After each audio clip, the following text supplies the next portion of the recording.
순종은 내 머리나 감정으로 하는 것이 아니라 믿음으로 하는 것이다 라는 제목으로 하나님 말씀을 증거하겠습니다. 오늘 우리는 가나안 땅의 첫 관문인 여리고로 이동하게 됩니다. 여리고는 큰 성입니다. 강한 성입니다. 견고한 성입니다. 그 성은 무너뜨리기 어려운 성입니다. 그렇지만 그 성은 반드시 무너뜨려야 됩니다. 하나님께서는 처음부터 스파르타로 훈련시키셨습니다. 아주 강한 성과 마주하게 하셨습니다. 이스라엘 백성들의 힘으로는 절대로 무너뜨릴 수 없는 성을 만나게 하셨습니다. 1절 말씀에 보면 여리고 성문이 굳게 닫혔고 출입하는 자가 없었다라고 말씀하죠. 그 이유가 무엇일까요? 이스라엘 백성들 때문입니다. 정확하게 말하면 이스라엘 백성들이 섬기는 하나님 때문입니다. 하나님께서 행하신 일들 때문이죠. 하나님께서 홍해 바다를 가르시고 마르게 하시고 요단 강물이 벽에 서게 하시고 마른 땅 건너게 하시고 가나안 땅에서 가장 강력한 왕인 아모리 왕 시온과 옥을 전멸시켰다는 소문이 퍼졌기 때문입니다. 이 소문을 들은 여리고 백성들은 완전히 쫄았습니다. 저렇게 강한 군대와 싸우면 우리는 절대로 이길 수 없어. 저들과 함께하는 하나님 너무 무서워. 그런 결론을 내렸습니다. 그래서 맞서 싸우기보다는 철벽같이 성문을 닫고 출입하지 말고 이 성을 지키자라고 했습니다. 이러한 답답한 상황 중에 하나님께서 여호수아에게 말씀하시죠. 그것이 6장 3절부터 5절까지의 말씀입니다. 이 내용을 정리해보면 첫째, 내 손에 넘겨주었다. 둘째, 매일 한 바퀴씩 돌되 엿새 동안을 그리하라. 셋째, 7 양각 나팔을 잡고 언약궤 앞에 나아가라. 넷째, 그 성을 마지막 날 7번 돌아라. 다섯째, 제사장들은 나팔을 불어라. 여섯째, 나팔 소리가 들리면 백성들은 큰 소리로 외쳐 부르라. 일곱째, 그러면 성벽이 무너져 내리리니 백성이 각기 앞으로 올라가라. 하나님께서는 이렇게 질서 있게 움직이길 원하심을 알 수가 있습니다. 오합지졸, 무질서, 중구난방 그런 거 싫어하시고요. 이스라엘 공동체가 질서 있게 움직이는 것을 원하십니다. 제사장들이 맨 앞에서 언약궤를 메고 전진하고 그 다음에 이스라엘 백성이 따라오기를 원하셨습니다. 마지막 날에 제사장이 나팔을 불면 그 다음에 백성들이 큰 소리로 외치라고 하셨습니다. 하나님께서 언제 일하신다는 거죠? 하나님의 역사는 언제 나타난다는 거죠? 공동체가 질서 있게 하나님 말씀에 순종할 때 나타난다는 것입니다. 우리에게 부족한 것이 있고 연약한 것이 있고 온전하지 못한 것이 있고 죄악된 것이 있습니다. 그럼에도 교회 공동체가 질서 있게 하나님의 말씀을 따라 순종할 때에 하나님께서 역사하고 일하심을 우리에게 말씀해 주셨습니다. 하나님께서 여호수아에게 명령하신 말씀들을 가만히 살펴보면 우리의 머리로 이해가 되거나 납득되지 않습니다. 우리의 경험이나 지식으로 볼 때 이 말씀대로 실현될 가능성은 전혀 없었습니다. 가능성 제로. 하나님께서 여리고성을 무너뜨리는 방법 알려주신 대로 한다면 그것은 우리 머리로는 부딪힐 만한 것들이었습니다. 그렇게 한다고 될 리가 있을까? 그렇게 한다고 되겠어? 그런 생각이 드는 내용들이었습니다.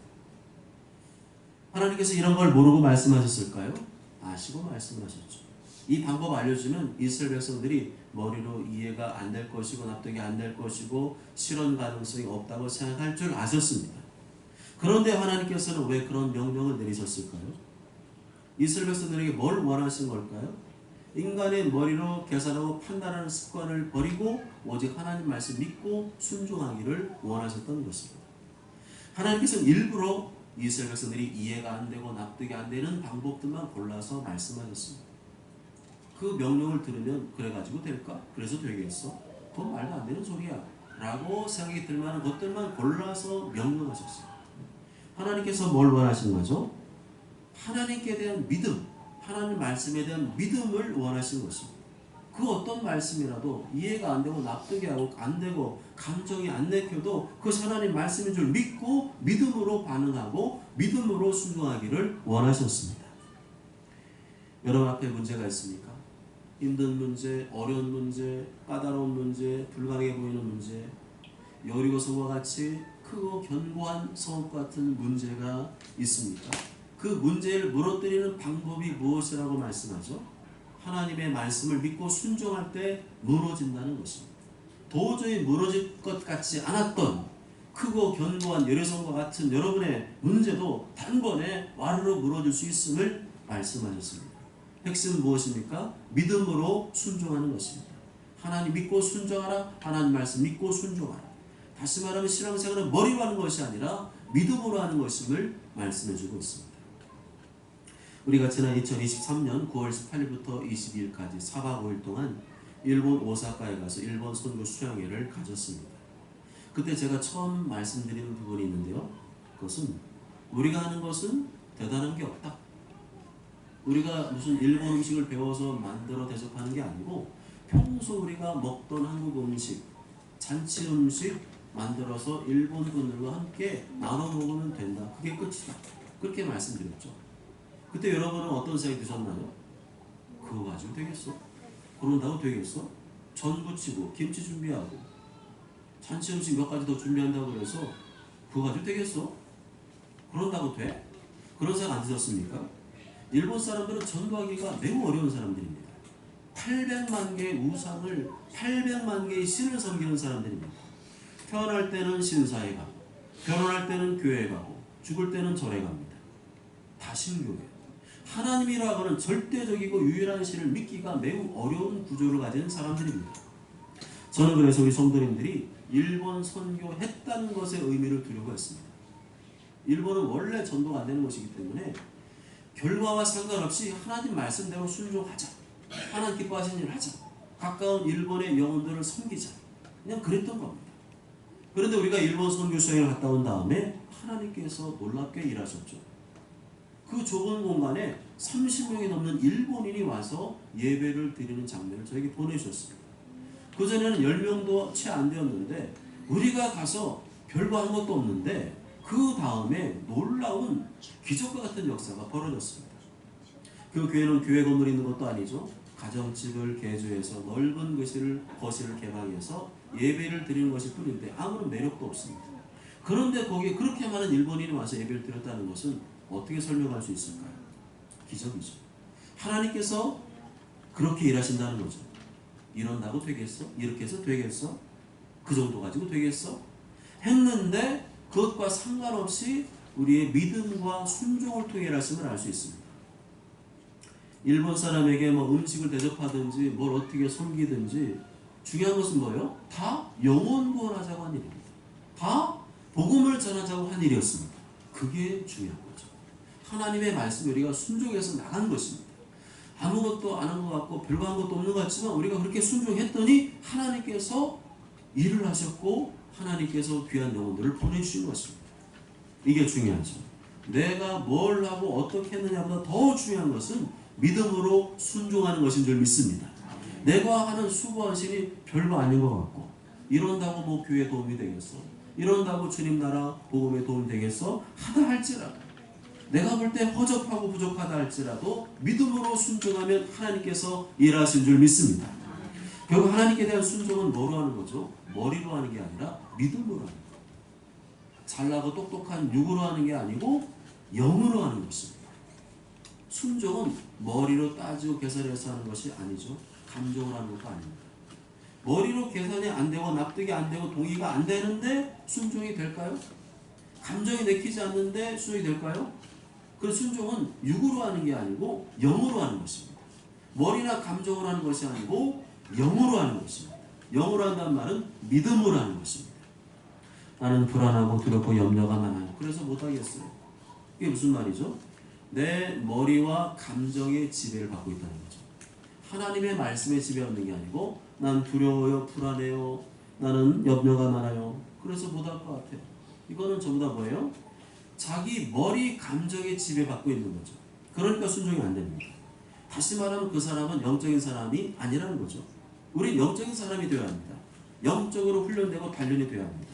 내 머리와 감정이 나를 지배하지 못하도록 오직 하나님 말씀 믿고 순종하는 훈련을 해야 됩니다.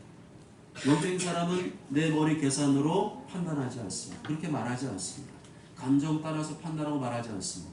믿음으로 말을 하고 믿음으로 순종합니다. 그 사람들이 여호수아, 갈렙, 또 모세였죠. 그러니까 그들에게서 믿음의 열매가 나타났습니다.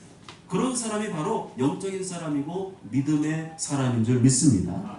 나는 이해가 안 되면 안 한다. 나는 감정이 안 내키면 못 한다. 그런 사람을 오늘 본문에 나오는 크고 견고한 여리고 성문 앞에 갖다 놔 볼까요? 어떻게 반할까요? 난 그거 이해가 안 되는데요. 납득이 안 되는데요. 매일 한 바퀴 돌고 마지막 날 6바퀴 돌고 소리 지르면 무너진다고요? 난 이해가 안 되는데요. 이것저것 다 따지면서 어떻게 순종합니까? 이것저것 다 따지고 있다는 것은 순종 안 하겠다는 겁니다. 감정이 내키면 하고 감정이 안 내키면 안 하겠다는 것은 순종 안 하겠다는 거죠. 그냥 믿음으로 하시기 바랍니다. 그냥 믿음으로 하십시오. 그게 믿음이에요. 믿음에는 조건이 없습니다. 내 머리나 계산 감정 들어가면 못한다니까요. 믿음으로 그게 하나님 말씀입니까? 하나님 기뻐하는 일입니까? 그럼 하겠습니다. 할렐루야.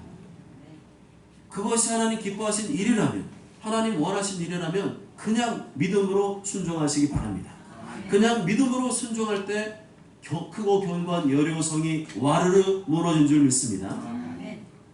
한편 순종은 하는 것 같은데 투덜대면서 하는 사람도 있죠. 그런 사람은 영적으로 보면 자기 똥을 먹는 것입니다. 서사람 목사님 책에 보면 나와요.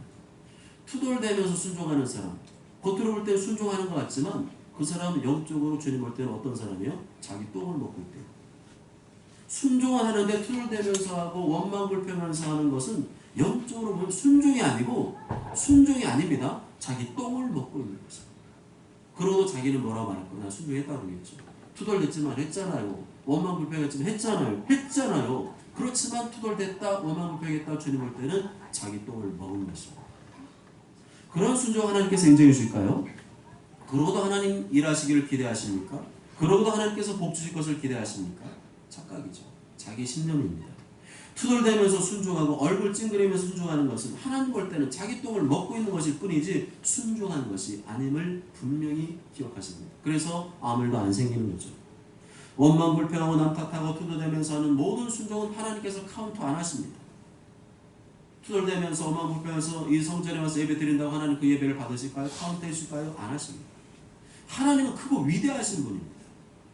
크고 위대하신 하나님을 믿고 예배드리지 않고 귀찮은데 억지로 와서 예배드리는 것을